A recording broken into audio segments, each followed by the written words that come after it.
Hey, Gabriel Blake, Hey, Gabriel Jose. where are we today?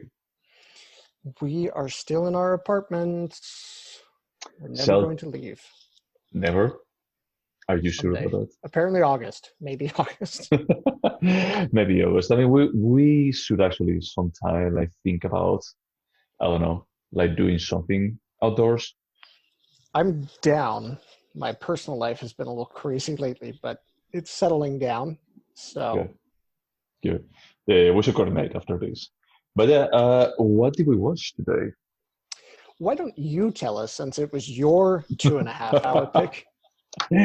That's completely fair. The movie that we watched this time, it was the greatest show on earth by Cecil B. DeMille from 1952. And it's true, it's a 2 hours and a half extravaganza. And the reason, the reason why I pick it is because I think that we were just picking lately a lot of modern, like from the 70s onward, 80s onward, and I wanted to go back to something a bit more classic cinema. And I realized that Interesting.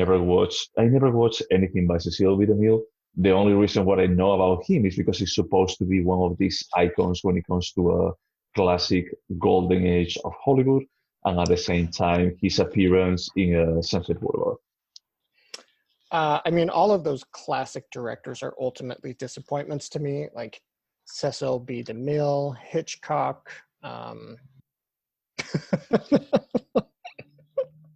Just kidding. I don't know what his other movies are, so I honestly don't know right now if I've seen anything else by him. I doubt it. So he's like the classic big studio productions from the 40s and 50s. So you have King of Kings, The Ten Commandments, Cleopatra. Nope, none of those. No, I mean, if was he also Ben Hur? I don't remember if he was Ben Hur. Uh, no, Ben Hur did not come out of whatever dude made the greatest show on earth. But it's the same kind of idea. William Wyler was the one that directed that. Joan the Woman. Yeah, I a few of these obviously are recognizable, but they have fallen into the category of stuff I'm not typically interested in. So, who was he in Sunset Boulevard? He was the kid, the main kid. No, he was himself. I don't know if you remember, but Norma Desmond, Gloria Swanson, he wants to make a revival of his movie, sorry, of her career, and he goes to talk with Cecile B. DeMille for starting a Cleopatra movie that I actually remember got now. made. No, a Salome movie, played by her, of course. Yep. Well, I'm still scrolling. He certainly made an impact in maybe the same way that in 50 years we'll feel like, oh my gosh, Armageddon's director. Why? Michael Bay, are That you Michael kidding Bay me? had the same impact. He made those big budget movies everyone loved. Sure, I agree with you from the perspective. It's like clear that this is target to the sensibility of the time, to To what the people wanted. sensitivities of a moron, sensibilities of a moron. Wow. Okay, man. So just tell me, what is this movie about? Did you like it? This movie follows um, a very famous circus that used to be a big deal. Didn't it? Ringling Brothers, right? Didn't it go out of business? Yeah, like some Yeah, years ago. just recently. Yeah. Um, it follows the craziness of behind the scenes of a very big circus, and it also shows the big performances they give. And there's a tiny, tiny little plot line running in the background about will Ben Hur commit to um, his flyer, the trapezist that he's in love with. Although she doesn't Ben, know, is she in love with oh, him or so, Sebastian? so Ben Hur that is played by Charles Heston. Yes, I try not to refer to his real name because of the NRA. We want to pretend that. Okay. Yeah, he doesn't exist as a person. So we see the behind the scenes, then they have this incredible big show. There's a tragedy, but as the circus says, the show must go on, and boy does it for another 2 hours. Then as they're God. packing up and going to the next town, and by the way, the circus sees itself as the savior to small town life in America, in rural America.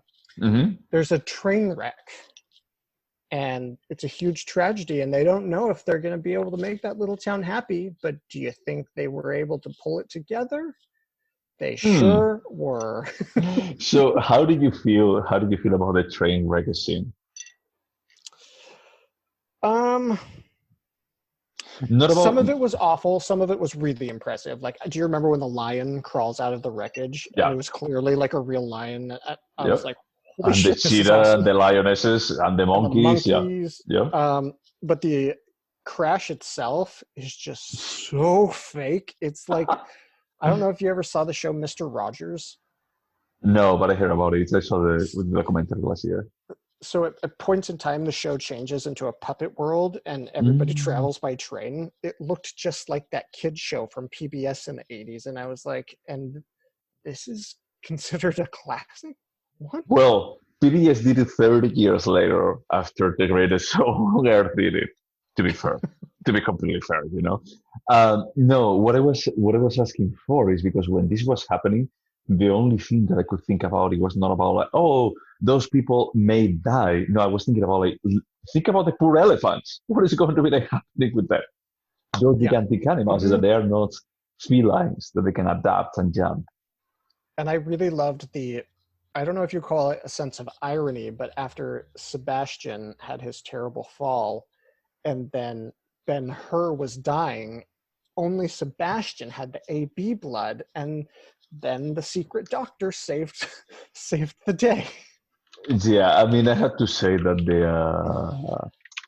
that moment of irony and saving the day and then everything becomes better, it felt a bit like a Frank Capra movie, like really moralist, very like just taking a higher stand about like, and then the guy that had like a higher standard has to actually just be humble.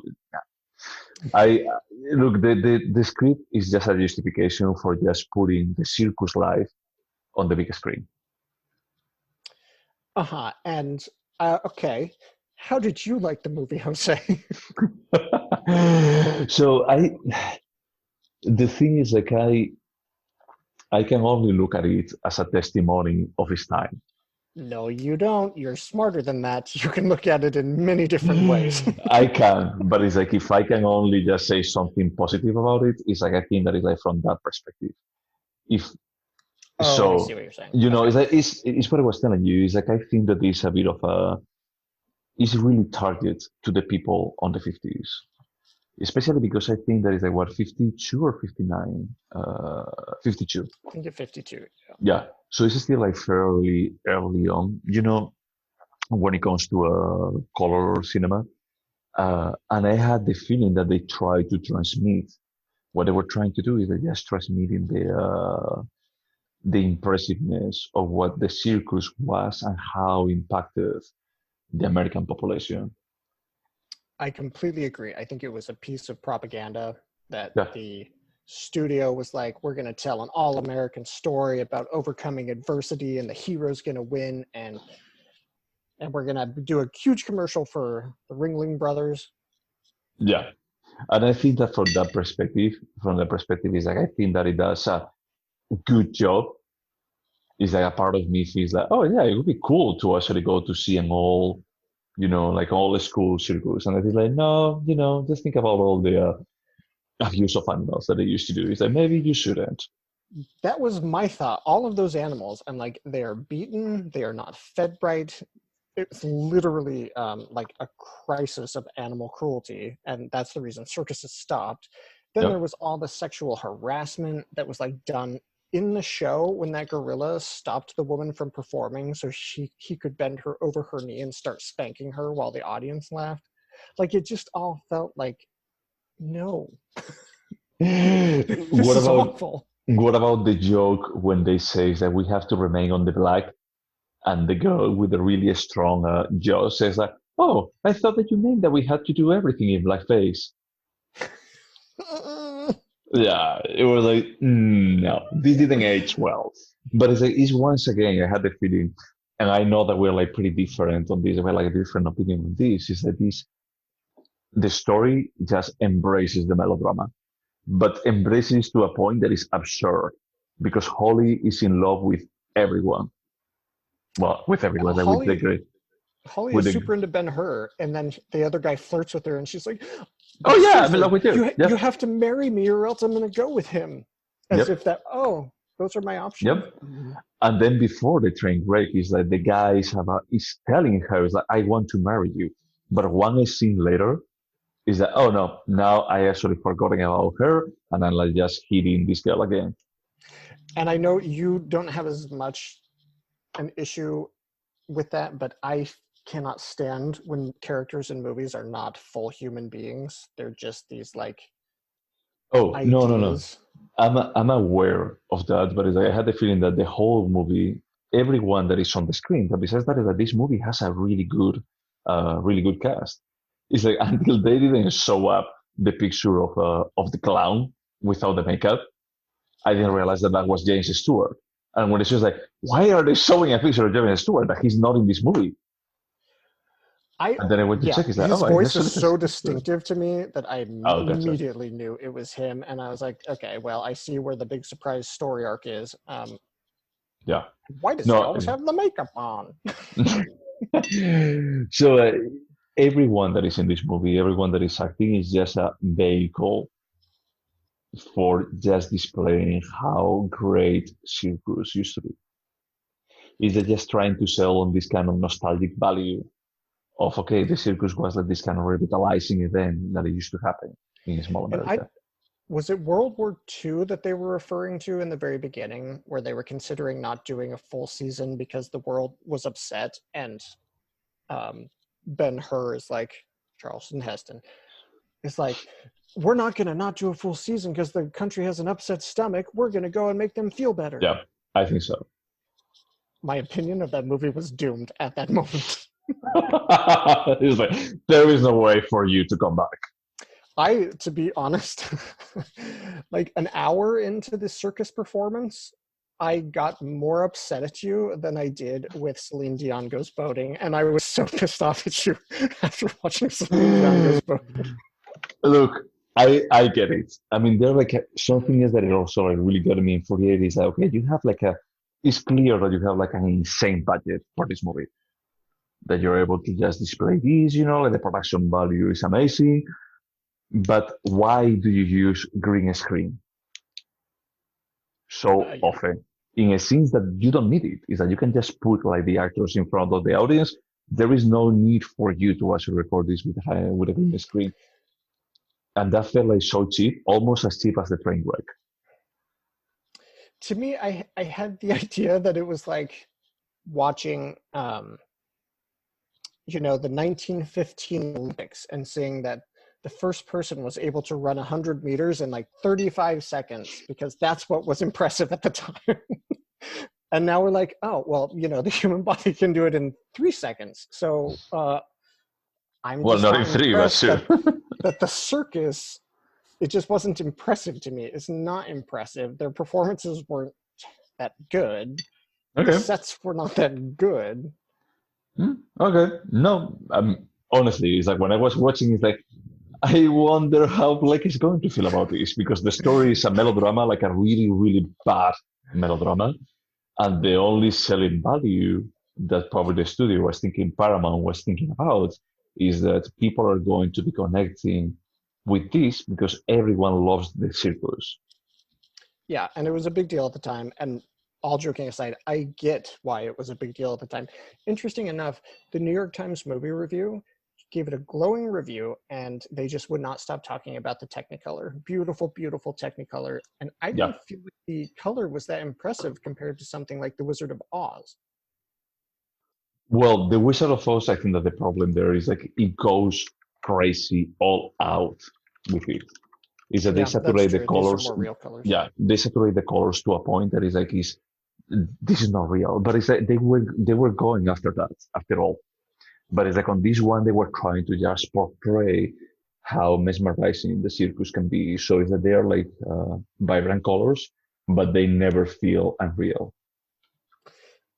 So when I read what this movie was about, I pretty quickly understood what it was, and I actually had to compare it in my mind to Ingmar Bergman.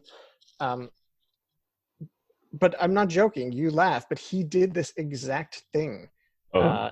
In 1975. He showed in a very similar way, except without a plot, just the behind the scenes of a stage that was performing Mozart's The Magic Flute, Mm-hmm. and showed the performance of it in the audience, and then it would show the actors going back and forth, which I think is an exercise in doing what Cecil tried to do, but being successful. No, I haven't watched it, so I cannot have an opinion about it.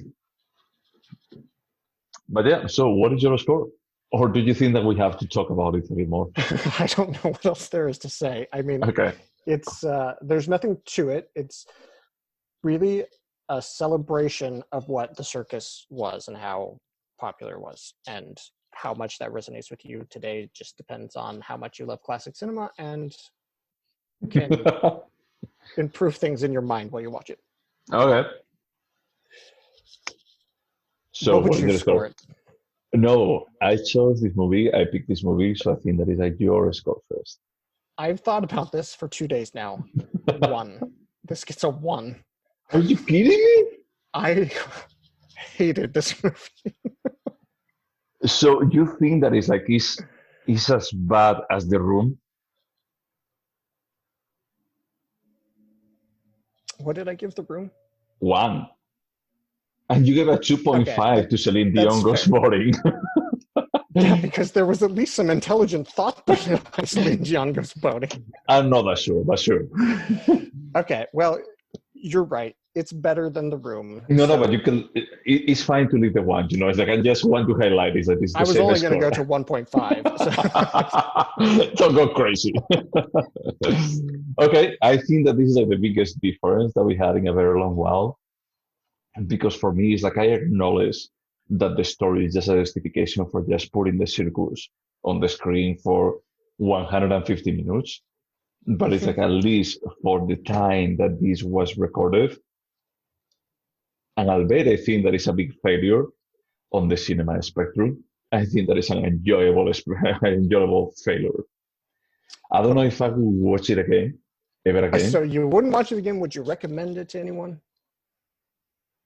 If I hate it, maybe.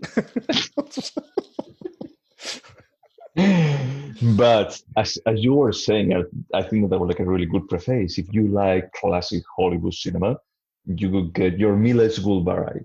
You will vary? What is the expression? Your mileage will vary depending if you like something. Oh, your mileage will vary. Yeah, vary. your mileage, yeah, vary. So for me, this is a 5. But this is a 5 from the perspective that is like I enjoy classic cinema and I enjoy this kind of really big classic budget Hollywood. Classic Hollywood cinema. You're right. Yeah, classic Hollywood big studio cinema. There is a clear that the budget on this was insane. So I'm gonna keep my score, but I think we're just judging it on 2 very different sets of standards. So it's Yeah, no, I agree. If I was going to be like, yes, as a cinema piece, is this something that should transcend time? You know, if I've had like some kind of time capsule and I had to say, or the humanity is about to disappear, and I had to say what is the most representative cinema of every decade. Which one do I pick? This or The Core? or which one? Sorry? Oh, the core. The core. The core. For sure, I would definitely include The Core. Because I think that both movies fail in complete different ways, but The Core is more enjoyable than this. Yeah, I would pick Sunshine than this before. I wasn't exaggerating when I said I was angry. When the stupid performance wouldn't stop, I was like, "This is dumb. This is." Dumb. Well, so that but probably influenced my score. That's completely fine. Hear me out. There were points when they were doing like those numbers, the tricks and everything with the animals, that I was like, wow, that's impressive. And then at the same time, I was thinking like, no, I shouldn't be impressed by this. This is wrong, you know. But it's Looks like like I that think poor horse is going to get beat tonight. exactly. But it's like, I was thinking from the perspective like, if I was someone in the audience, probably I would feel in that kind of awe, and that the Yep. movie could capture that. Is I think that is good. That even like just I don't know when was the last time that I went to a maybe like 25 years ago. The last time that I went to a live circus with animals. I was like that's 25 years later after I watched one of these shows that I can still feel that kind of like wow, that's impressive, and that is Yeah. captured by this movie. I think that it has some kind of merit. That's the only merit. The story, the screenplay is terrible. Some of the special effects is insulting. I think that the cast does an okay job. A good job given what they have to work with. I think that if I had seen that movie as a 30-year-old, I would walk out of it and say that is a triumph of cinema. I genuinely think that about myself.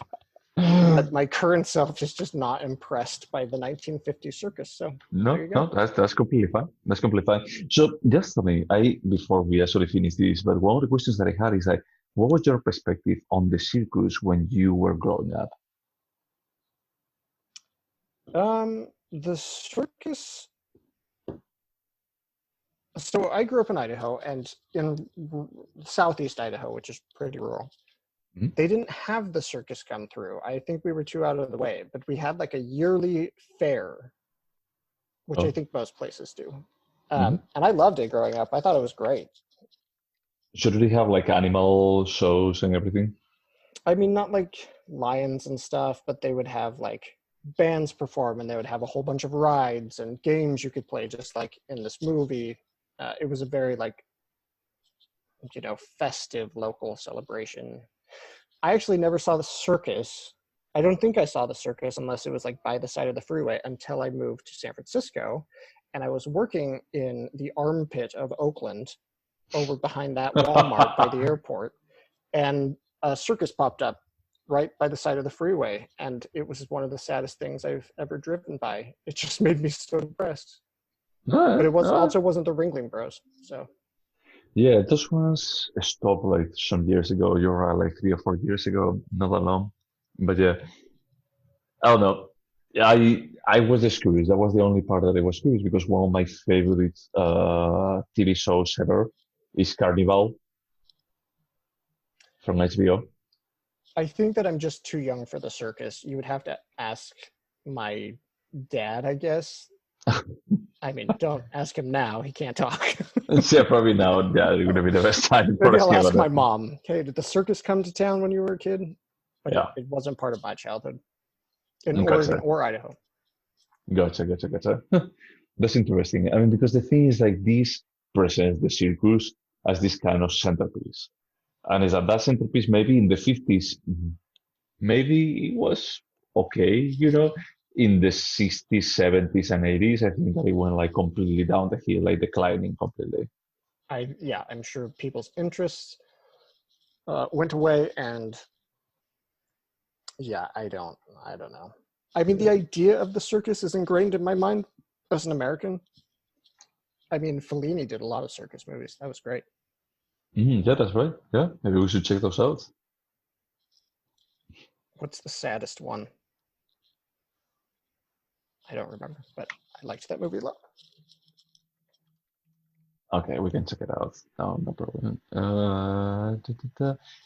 So what we are watching next week? What are we watching next week? Or next time? Um, so I picked it, and it was a movie that I talked about. It's the David Bowie vampire film. Oh, so you want to watch The Hunger? I do want to watch it. I decided I didn't, but then just a couple days ago, I read that they're remaking it with Jennifer Lawrence starring in it, and I thought, well, I'm going to see that movie anyway, so I might as well see the original. Who's going to be the male vampire? I don't know. I just read that headline, and I was like, I know what movie I'm making Jose watch next. Yeah, I mean, I will watch it again. That was like a very interesting movie. But before we watch that, as we both watch The Boys in the Band, we'll be talking about it first. Yes, we will. So just in case that someone is listening. All right, man. Well, this was fun. This was an interesting experience. A 1.5 experience. And a 5. So 3.5 points difference. Yeah, that was like a big difference. Yeah. Okay, man. Well, thank you so much for just putting up with 150 minutes of classic cinema, classic Hollywood cinema. My pleasure. Okay. Well, thank you folks for listening. See you next time. Wash your hands. Bye.